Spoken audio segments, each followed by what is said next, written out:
Hi hello నమస్తే. నేను మీ కట్ట కార్తీక్. వైసీపీకి బిగ్ షాక్ అనే చెప్పాలి. GVMC greater Visakhapatnam municipal corporation YCP చేతుల్లో నుంచి కూటమి చేతుల్లోకి వచ్చింది. నిన్నదాకా వైసీపీ వ్యక్తి మేయర్గా ఉండాలి. కానీ ఈ మేయర్ మీద కూటమి కార్పొరేటర్ అవిశ్వాసం పెట్టడం, ఆ అవిశ్వాసం నెగటం వల్ల ఆ పదవిని వైసీపీ మేయర్ కోల్పోవాల్సి వచ్చింది. ఇప్పుడు కూటమి వ్యక్తి మేయర్ పదవి ఎక్కబోతున్నారు. ఎవరు ఎక్కబోతున్నారనేది చూడాల్సి ఉంది. కానీ కూటమి చేతుల్లోకి రావటం మాత్రం కూటమి చాలా ఆనందాన్ని, టీడీపీ, జనసేన, బీజేపీ శ్రేణులు ఆనందాన్ని వ్యక్తం చేస్తూ ఉన్నాయి. నిజానికి గతంలో జరిగిన జీవీహెచ్ఎంసీ ఎన్నికల్లో 58 మంది కార్పొరేటర్ని వైసీపీ గెలిచింది. అంటే మొత్తం 98 మంది కార్పొరేటర్ ఉంటారు. అందులో ఒక కార్పొరేటరు వంశీకృష్ణ యాదవ్ ఎమ్మెల్సీ అయ్యాడు. తర్వాత మొన్న అసెంబ్లీ ఎన్నికల్లో ఎమ్మెల్యే కూడా అయ్యాడు. కాబట్టి అది ఖాళీ ఉంది. అంటే 97 మంది కార్పొరేటర్ ఉన్నారు. 97 మంది కార్పొరేట్లో గతంలో 58 మంది వైసీపీకి ఉండేవాళ్ళు. ఆ వైసీపీ కార్పొరేటర్ ఎమ్మెల్సీ తర్వాత ఇప్పుడు ఎమ్మెల్యే అయ్యాడు. కాబట్టి 57 మంది ఉండాలి. కానీ 57 మందిలో చాలామంది తిరుగుబాపట ఎగరేయటం ఫలితంగా ఇవాళ వైసీపీ చేతుల నుంచి మేయర్ మిస్ అయిందని చెప్పాలి. ఇవాళ జరిగినటువంటి అవిశ్వాసంలో 75 మంది కూటమికి సపోర్ట్గా నిలిచారు. అంటే ఈ 75 మందిలో 8 మంది ఎమ్మెల్యేలు ఉన్నారు, 2 ఎంపీలు ఉన్నారు. ఇది పక్కన పెడితే 65 మంది కార్పొరేటర్లు ఉన్నారు. ఎందుకంటే ఈ ఎమ్మెల్యేలకి, ఎంపీలకు కూడా ఓటు హక్కు ఉంటుంది ఇక్కడ. అంటే ఆ వైజాగ్ పరిసర ప్రాంత వైజాగ్ జీవీఎంసీ పరిధిలో ఉన్నటువంటి ఎమ్మెల్యేలకి, అంటే 8 మంది ఎమ్మెల్యేలకి, 8 మంది అసెంబ్లీ నియోజకవర్గాల ఎమ్మెల్యేలకి, 2 పార్లమెంటు స్థానాల ఎంపీలకి అవకాశం ఉంటుంది. వాళ్ళతో కలిపి మొత్తం 75 మంది ఇవాళ కూటమి అవిశ్వాస తీర్మానాన్ని బలపరచడం ఫలితంగా వైసీపీ మేయర్ పీఠాన్ని లూజ్ కావటం జరిగింది. సరే, ఇది కరెక్టా కాదా రాజకీయాల్లో అంటే, నిజానికి రాజకీయాల్లో పార్టీల మార్పు నేను ఖండిస్తాను. కానీ కార్పొరేటర్లు ఉంటారు, ఎమ్మెల్యేలే పార్టీలు మారుతున్నారు, మాజీ మంత్రులే పార్టీలు మారుతున్నారు, మేం పార్టీలు మారితే తప్ప అని కార్పొరేటర్లు ప్రశ్నిస్తారు. కార్పొరేటర్లకు ఉండేటువంటి ఇబ్బంది ఏంటంటే, లోకల్లో ఎమ్మెల్యే కూటమి పార్టీకి సంబంధించిన వ్యక్తి ఉంటారు, లోకల్లో ఎంపీ కూటమి పార్టీకి సంబంధించిన వ్యక్తి ఉంటారు, మంత్రి కూటమి పార్టీకి సంబంధించిన వ్యక్తి ఉంటారు. వాళ్ళతో ఏదైనా పనులు కావాలన్నా, లోకల్లో బిల్లులు శాంక్షన్ కావాలన్నా ఖచ్చితంగా రోజువారీ వాళ్ళతో అవసరాలు పడుతూ ఉంటాయి. రెండోది, గత వైసీపీ ప్రభుత్వంలో అనేక బిల్లులు పెండింగ్లో ఉన్నాయి. ఆ బిల్లులు శాంక్షన్ చేయించుకోవాలన్నా, అభివృద్ధి కార్యక్రమాలు నడవాలన్నా, అంటే అక్కడ ఆ ఏరియాలో రోడ్డు కావాలన్నా, డ్రైనేజ్ కావాలన్నా, ఇంకోటి కావాలన్నా, సో మనం ఈజీగా పోయి చెప్పుకునే యాక్సెస్ కావాలంటే అధికార పార్టీలో ఉంటే సాధ్యమవుతుంది. ఎక్కువ నిధులు తెచ్చుకుని అభివృద్ధి చేయొచ్చు అనేది లోకల్ కార్పొరేటర్ ఆలోచనగా ఉంటుంది. వాళ్ళకి రాజకీయ సిద్ధాంతాలు, విధానాలు కంటే కూడా లోకల్ ప్రజల ప్రయారిటీనే ఎక్కువగా ఉంటుంది. సహజంగా రాజకీయ పార్టీలో ఎమ్మెల్యేలు, ఎంపీల స్థాయిలో సిద్ధాంతాలు, పార్టీలు, విధి విధానాలు ఆ స్థాయిలో చర్చ ఉంటుంది. కానీ లోకల్ కార్పొరేటర్లకు ఉండేది, లోకల్లో ప్రజలు రోజువారీ వాళ్ళు అడుగుతూ ఉంటారు ఈ కార్పొరేటర్ని. ఎందుకంటే ఎమ్మెల్యేల దగ్గరికి, ఎంపీల దగ్గరికి లోకల్ ప్రజలు అంత ఈజీగా యాక్సెస్గా వెళ్ళలేరు. ఇక కార్పొరేటర్లు ఈజీగా దొరుకుతారు. ఏంది ఈ రోడ్డు వేపిస్తాను, ఏంది ఈ డ్రైనేజ్ వేపిస్తాను, ఏంది మా బల్బు వెలగట్లేదు, ఇవన్నీ అడుగుతూ ఉంటారు. కాబట్టి ఈ పనులన్నీ జరగాలంటే అధికార పార్టీలో ఉంటే సాధ్యం అనేటువంటిది సహజంగా ఉండేటువంటి ఫీలింగ్. ఎవరు అధికారులు ఉంటే వాళ్ళ వైపు వెళుతూ ఉంటారు వీళ్ళు. అందులో ఇప్పుడు కూటమి చాలా సీరియస్గా వైజాగ్ పీఠాన్ని తీసుకోవడానికి కారణం ఏంటి అంటే, గతంలో వైసీపీ అధికారులు ఉన్నప్పుడు అసలు కూటమి కార్యకర్తలని, అంటే టీడీపీ వైపు నుంచి కానీ, జనసేన వైపు నుంచి కానీ, బీజేపీ వైపు నుంచి కానీ నామినేషన్లు వేయటానికి కూడా భయపెట్టించింది. ఎన్నికల్లో పాల్గొనలేదు.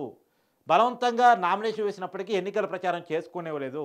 అసంబద్ధంగా, అప్రజాస్వామికంగా ఎన్నిక నిర్వహించింది. దానివల్ల అప్పుడు వైసీపీ గెలిచింది అనేటువంటిది ఈ టీడీపీ, జనసేన, బీజేపీ వాళ్ళు చేసే ఆరోపణ. కాబట్టి ఎట్టి పరిస్థితుల్లో ఆ మేయర్ పీఠం వైసీపీ చేతిలో ఉండటానికి వీల్లేదు. రెండోది, వైజాగ్లో అనేక కంపెనీలు వస్తూ ఉన్నాయి, వైజాగ్ అభివృద్ధి చెందుతూ ఉంది. జీవీఎంసీ కూడా మన చేతుల్లోనే ఉంటే అభివృద్ధికి ఇంకా ఈజీ అవుతుంది. లేకపోతే వైసీపీ ఆటంకాలు సృష్టించే ప్రయత్నం చేస్తుంది. అందుకని జీవీఎంసీ మన చేతుల్లోనే ఉండాలని కూటమి గట్టిగా అనుకుంది.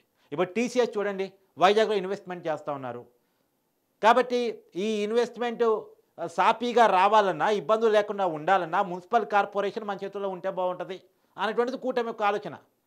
రాష్ట్ర ప్రభుత్వం కూటమిదే కంటే రాష్ట్ర ప్రభుత్వం కూటమిదే, లోకల్ కూడా మన చేతుల్లో ఉండాలి అనే ఆలోచన మేరకు అందులో జీవీఎంసీ చాలా పెద్దది. జీహెచ్ఎంసీ ఉమ్మడి రాష్ట్రంలో హైదరాబాదు గ్రేటర్ మున్సిపల్ కార్పొరేషన్ తర్వాత ఇప్పుడు విభజిత ఆంధ్రప్రదేశ్లో ఒకవైపు విజయవాడ మున్సిపల్ కార్పొరేషన్ కంటే కూడా వైజాగ్ మున్సిపల్ కార్పొరేషన్ అనేది చాలా పెద్దది. కాబట్టి వైజాగ్ మున్సిపల్ కార్పొరేషన్ మీద కూటమి కన్నేసింది. వైసీపీ కూడా కాపాడుకోవడానికి చాలా ప్రయత్నాలు చేసింది. బొత్స సత్యనారాయణ సిట్టింగ్ వేశాడు, క్యాంపుకి తీసుకెళ్లారు, బెంగళూరు తీసుకెళ్ళి క్యాంప్ పెట్టారు. వైసీపీ కార్పొరేటర్ని బెంగళూరు తీసుకెళ్ళి క్యాంప్ పెట్టారు. కానీ అయినా కూటమోళ్ళు వాళ్ళని ట్రాక్ చేసి అంటే వాళ్ళు పోయినా వాళ్ళ కుటుంబ సభ్యులు ఉంటారుగా వైజాగ్‌లోనే. వాళ్ళ ద్వారా వాళ్ళని ట్రాక్ చేసి మొత్తానికి వాళ్ళని కూటమి పార్టీలో చేర్పించేసుకున్నారు. నిన్నగాక మొన్న ముగ్గురు కార్పొరేటర్లు జనసేనలో జాయిన్ అయ్యారు. కాబట్టి ఈ రకంగా చూసినప్పుడు ఇప్పుడు మంచి బలంతోనే కూటమి పార్టీలు గెలవడం జరిగింది. దీన్ని వైసీపీ ఏమంటదంటే రాజకీయంగా భయపెట్టి, ఇబ్బంది పెట్టి, ప్రలోభాలకు గురి చేసి, బెదిరించేసి, రౌడీజం చేసి జీవీఎంసీ పీఠాన్ని లాగేసుకున్నారని చెప్పేసి వైసీపీ ఆరోపణ చేస్తది. సహజంగానే ఆరోపణ చేస్తది. ఇప్పుడు కూటమి ఏం చెప్పేది అభివృద్ధి కోసం తప్పలేదు. అప్పుడు అసలు ఎన్నికలు అప్రజాస్వామికంగా నడిచాయి అని చెప్పేసి చెప్తా ఉంటది. రాజకీయాలు ఇవన్నీ కామను. మరి వైసీపీ ఈ మాట చెప్పడానికి ఏ మార్గ అధికారం ఉంటది? మరి వల్లభనేని వంశీ టీడీపీ నుంచి గెలిచినోడిని వైసీపీ ఎందుకు తీసుకుంది? తర్వాత టీడీపీ నుంచి గెలిచినటువంటి ఇంకొక ఇద్దరు ముగ్గురు ఎమ్మెల్యేని అప్పుడు వైసీపీ ఎందుకు తీసుకుంది? అంటే వైసీపీ దగ్గర సమాధానం ఉందా? వల్లభనేని వంశీని తీసుకోవడమే కదా, వల్లభనేని వంశీ చేత చంద్రబాబు నాయుడిని, నారా లోకేష్‌ని, టీడీపీ పార్టీని ఎన్ని తిట్లు తిట్టించారు వాళ్ళు. కాబట్టి అసలు జగన్మోహన్ రెడ్డి గారి ప్లాన్ ఏంటంటే అది చంద్రబాబు నాయుడు గారికి ప్రతిపక్ష హోదా ఉండనియొద్దు. ఒక 5-6 ఎమ్మెల్యేలు లాగేసుకుంటే ఆ హోదా ఉండకుండా వెళ్ళిపోద్దని ప్రయత్నం చేశారు. కానీ సాధ్యం కాలే. అనుకున్నంతమంది ఎమ్మెల్యేలు టీడీపీ నుంచి వైసీపీకి రాలే. చాలా ప్రయత్నం జరిగింది. చాలా ప్రయత్నం జరిగింది. అప్పటికే 3-4 ఎమ్మెల్యేలను తీసుకున్నారు. ఇంకా తీసుకుంటే చంద్రబాబు నాయుడికి ప్రతిపక్ష హోదా లేకుండా చేయాలని చాలా విశ్వ ప్రయత్నం. కానీ అనుకున్నది అప్పట్లో వైసీపీ సాధ్యం కాలే. ఇప్పుడు వీళ్ళెందుకు వదులుతారు? రాజకీయం అంటే రాజకీయమే కదా. రాజకీయం అంటే నెంబర్ గేమ్. నెంబర్ కావాలి ఆ పీఠం మీద. నెంబర్ కావాలంటే వైసీపీ నుంచి గెలిచిన కార్పొరేటర్ని కూటమిలోకి తీసుకున్నారు. నెంబర్ గేమ్ ఆడారు, గెలిచారు. అధికారంలోనే నెంబర్ గేమ్ ఆడటం ఈజీ కదా. సో ఆ ప్రయత్నం ఇవాళ జరిగినట్టు కనపడుతోంది. సరే, నిజంగా ఈ గెలవటం అనేది వైజాగ్ అభివృద్ధికి పనికొస్తే అంతకన్నా మించిందేం లేదు. కానీ దీన్ని కేవలం రాజకీయాల కోసం ఉపయోగించుకుంటే అభివృద్ధికి సంబంధం లేకుండా ఉంటే మాత్రం ఆక్షేపణీయమే. ఎందుకంటే రాజకీయాల్లో పార్టీలు మారటాలనేది ఇట్లా విరివిగా ఉండడానికి వీల్లేదు. ఒకవేళ పార్టీ మారాల్సి వస్తే ఎవరైనా సరే, అది కార్పొరేటర్ అయినా, ఎమ్మెల్యే అయినా, ఎంపీ అయినా, ఇంకా పైన ఎవరైనా సరే పార్టీలు మారాల్సి వచ్చినప్పుడు ఏంటంటే వాళ్ళకు ఉన్నటువంటి పదవులకు రాజీనామా చేసి ప్రజల దగ్గరికి వెళ్ళి మేము ఈ కారణాలు ఇచ్చా పార్టీలు మారదలుచుకున్నాం అని మళ్ళీ ఎన్నికల్లో గెలిచి పార్టీలు మారితే అది హుందాగా ఉంటుంది. అది జరగాలి. యాక్చువల్గా జరగట్లే. ఎక్కడా జరగట్లే. ఏ పార్టీలోనూ జరగట్లే. కాకపోతే ఏంటంటే కూటమి చెప్పేదాంట్లో ఒక చిన్న పాయింట్ మనం అగ్రీ చేయాల్సి వస్తుంది. ఏంటి అంటే నిజంగానే వైజాగ్ కొంత అభివృద్ధి చెందుతున్న పరిస్థితి కూడా కనపడుతోంది. మనం చెప్పడం కాదు, సాక్షి మీడియాలోనే వైజాగ్ భూముల రేట్లు అమాంతం పెరిగాయని, ఆ భూముల్లో టీసీఎస్ కేటాయిస్తున్నారు, లులు గ్రూప్ కేటాయిస్తున్నారు, అంత విలువైన భూమి ఎందుకు కేటాయిస్తున్నారు అని చెప్పేసి వాపోతా ఉన్నారు. అదే టీసీఎస్కి 99 పైసలకే భూమి కేటాయిస్తున్నారు, లులు గ్రూప్కి తక్కువ రేటుకే భూమి కేటాయిస్తున్నారు అని చెప్పేసి అంటూ ఉన్నారు. మరి భూమి రేటు పెరిగాయని సాక్షి ఒప్పుకుంటుంది. తక్కువ రేటుకి ఇస్తున్నారు అన్న ఆరోపణ ఒకసారి పక్కన పెట్టండి. కానీ రేట్లు పెరిగాయన్న విషయాన్ని బాగా ఒప్పుకుంటుంది కదా. వైజాగ్ అభివృద్ధి అయితేనే కదా రేట్లు పెరిగేది. వైజాగ్ ప్రజల ఇన్కమ్ పెరుగుతున్న పరిస్థితి కనపడితేనే కదా రేట్లు పెరిగేది. డెవలప్మెంట్ మోడ్ ఉంటేనే కదా పెరిగేది. ఇవాళ పెరుగుతుందంటేనే లులు గ్రూప్ రావడానికి కారణం అవుతుంది, పెరుగుతుందంటేనే టీసీఎస్ రావడానికి కారణం అవుతుంది. ఒకదానికి ఒకటి కొనసాగింపు అభివృద్ధి అనేది. ఇవాళ నేను భూమి ఏమనంటే ఎవరికి ఏ కంపెనీ పెడతాడు చెప్పండి? అందరూ హైదరాబాద్ని, బెంగళూరుని, చెన్నైని వీటన్నిటిని వదులుకొని టీసీఎస్ మన కాడికి రావాలి అంటే, వైజాగ్ రావాలి అంటే, లులు గ్రూప్ మన వైజాగ్లో పెట్టాలి అంటే, లేదు అంతర్జాతీయ కంపెనీలు మన కాడికి రావాలంటే, ఇక్కడ ప్రభుత్వం ఏదో మనకి బ్రహ్మాండంగా ఇస్తుంది, మనకి పాజిటివ్గా ఉందనేటువంటి ఫీలింగ్ని కార్పొరేట్ కంపెనీలు కల్పించాలి కదా.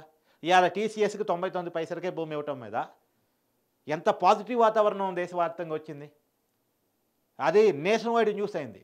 దానివల్ల కార్పొరేట్ కంపెనీలన్నీ కూడా ఆంధ్రప్రదేశ్లో భూమి ఉంది, వాళ్ళ ప్రభుత్వం మనకి కొంత చౌకగా ఇచ్చే అవకాశం ఉంది, అక్కడ పోయి పెట్టుబడి పెడదాం, అక్కడ పిల్లగాళ్ళకి ఉద్యోగాలు ఇద్దాం అనే ఆలోచన వస్తుంది కదా. వాళ్ళేమో పెట్టుబడి వైపు నుంచి, లాభాల వైపు నుంచి, చౌకగా దొరికే భూమి నుంచి ఆలోచిస్తారు కంపెనీలు. మన ప్రభుత్వాలేమో వాళ్ళు రావటం వల్ల మనకు వచ్చే క్యాపిటల్, తర్వాత పెరిగే ఉద్యోగాలు, వచ్చే ఉద్యోగాలు, ఇవన్నీ మన ప్రభుత్వాలు ఆలోచిస్తూ ఉంటాయి. మరి ఒకదానికోటి కొనసాగింపు, వాళ్ళ లాభం వాళ్ళు ఆలోచిస్తారు, మన లాభం మనం ఆలోచిస్తాం. మరి ప్రభుత్వాలు ఆలోచించేది కూడా ఒకవైపు కరెక్టే కదా. ఇలా చుట్టూ పెద్ద పెద్ద సిటీస్ ఉన్నాయి, వాటికి కాదని మన విజయవాడకి రప్పించాలి, మన అమరావతికి రప్పించాలి, మన గుంటూరుకి రప్పించాలి, మన కర్నూలుకి రప్పించాలి, మన తిరుపతికి రప్పించాలి, మన వైజాగ్కి రప్పించాలంటే ఇక్కడ ప్రభుత్వం ఏదో అక్కడున్న ప్రభుత్వాల కంటే ఏదో బాగా ఇస్తుందనే ఫీలింగ్ని కల్పించారు కదా. సరే, అది ఆ సబ్జెక్టుకి సంబంధించి. ఏదేమైనా జీవీఎంసీ మాత్రం కూటమి చేతుల్లోకి వచ్చింది. ఇది వైసీపీకి నిజానికి బిగ్ షాక్ అని చెప్పాలి.